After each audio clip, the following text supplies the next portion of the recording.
ఫైనల్గా అయితే వర్షం పడతాను. అబ్బా రోజైతే ఎంత ఎండనో, ఎంత చల్లగా ఉన్నది. బాగా వర్షం పడతా అంటే స్మెల్ వస్తుంది. గ్రౌండ్లో ఉన్నది కదా మట్టి, ఆ మట్టి స్మెల్ ఇక్కడ దాకా వస్తుంది. ఇది మొత్తం సీసీ రోడ్, ఇక్కడ ఏం మట్టి స్మెల్ లేదు కానీ ఇందాక వస్తుంది. ఇంతసేపు అయితే ఎంత గాలి వచ్చిందో.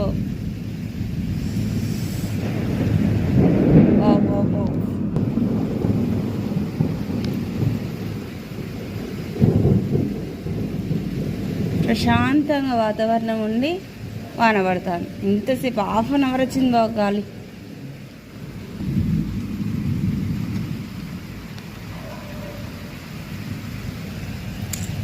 వర్షం పడుతుంది, సంతోషపడాలో. వర్లు తడతాను, నేను బాధపడాలో కదా పాపం రైతులు.